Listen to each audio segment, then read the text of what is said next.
Hello, dear students. Good evening to all.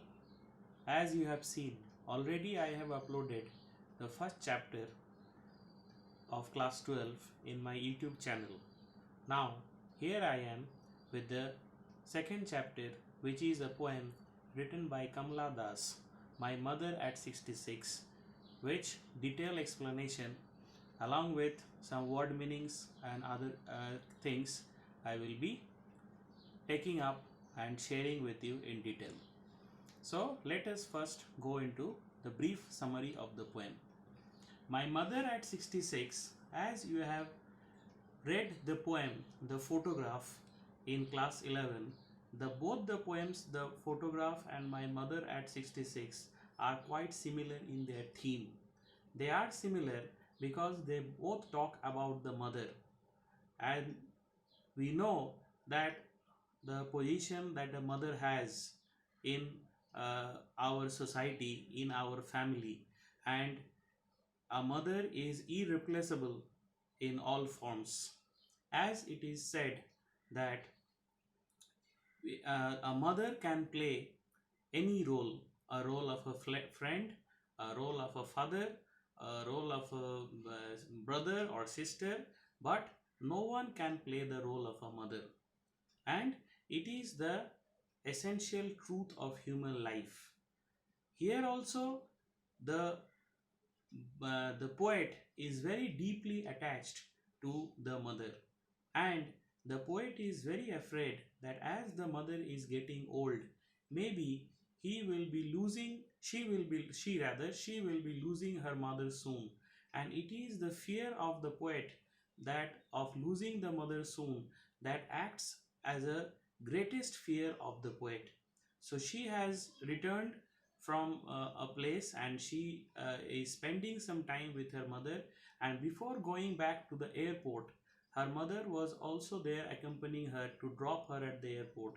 And there also this fear of the poet was haunting her again and again, that whether she will be losing her mother, or that fear of the losing mother's care and compassion, which is the greatest fear of the poet, which returns again and again.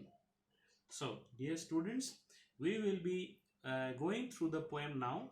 I will teach you the poem line by line so that you can have a better idea. I will take help of my mobile to see the lines of the poem.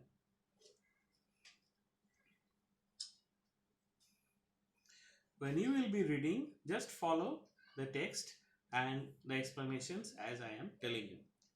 Driving from my parents' home to Cochin last Friday morning. So it's quite simple. The poet was driving from the parents' home. Their home was at Cochin, and there the poet spent some quality time with the mother. But as she spent some time with the mother, there was a fear also of the poet. See the next line. I saw my mother beside me, doze, open mouthed. Doze and open mouth, these are the signs of old age. The mother is aging. That is what the poet is here telling again and again. And as a person ages, the person nears the death, and that is the what the poet is so apprehensive about. Her face ashen like that of a corpse. Corpse means dead body. Face ashen means the face is like ash. And here you see the use of ash here means that the death, because when because of the dead body turns into ashes, we know.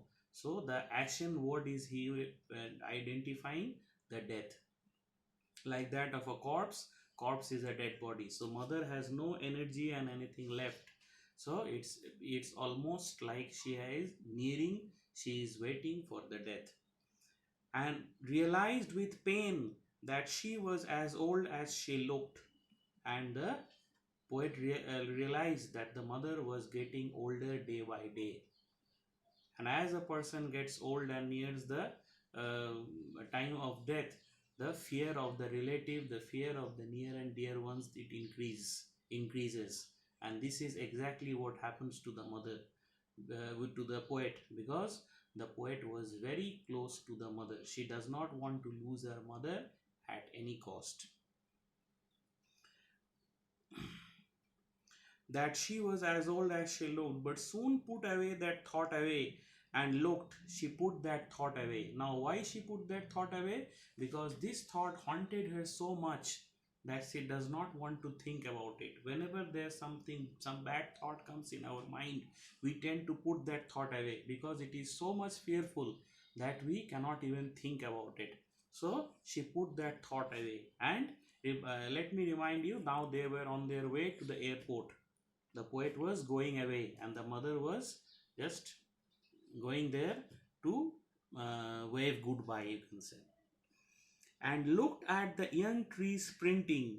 Young tree sprinting. Sprinting means running. How can the tree sprint?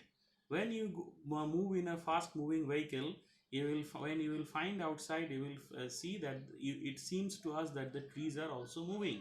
So it's the law of motion which works here. So the similar thing is being told here. The trees are sprinting means the trees are moving along because the car was moving at a great speed. So the trees are trees sprinting. It is an example of personification. Trees are running.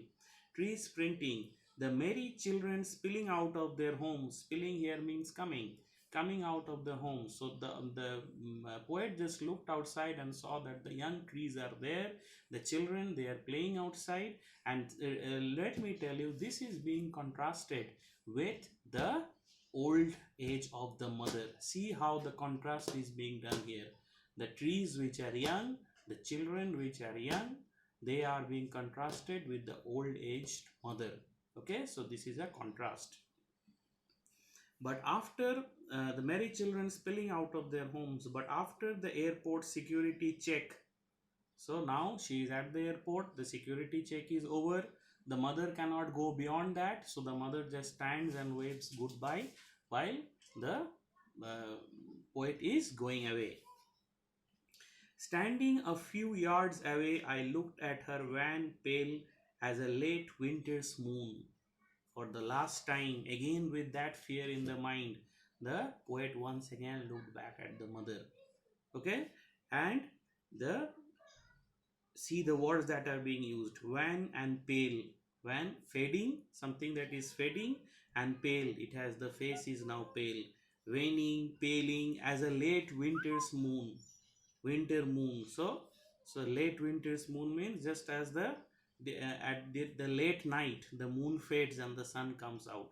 So the mother, the poet's mother is also at her last stage, so that's why she is being compared to the winter's moon.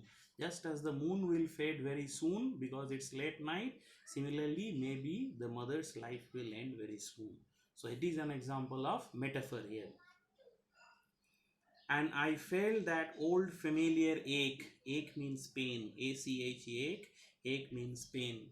What is the pain? What is that old familiar pain? That pain which the poet has been facing from the very childhood days. That the mother may leave her, she might be without the mother. It is the childhood fear, and that fear again returns. The poet is very much apprehensive, the poet is very much thoughtful, thinking about this, that next time if she comes back, whether she will be able to see the mother. It is the fear that is playing back in her mind always. But all I said was, but again, once more, she hid the feelings within herself. She did not disclose it. What she thought, and she said that, see you soon, Amma. So she didn't tell it, she didn't disclose what is going on within her mind. She said, see you soon, Amma. And all I did was smile and smile and smile.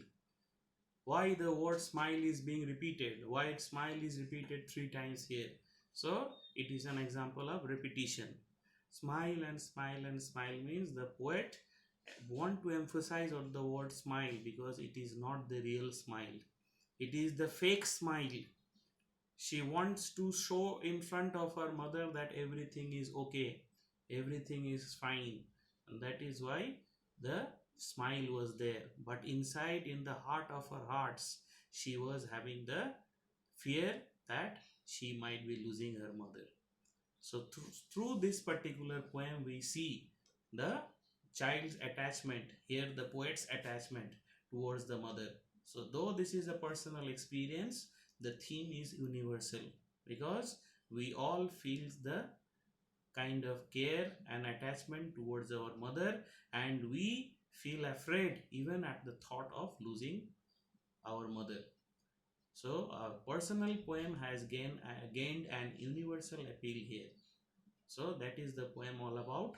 You will follow the poem and you will go through the text properly and my explanation, mm, and hopefully you will understand it better. Thank you. Till the next video. Take care.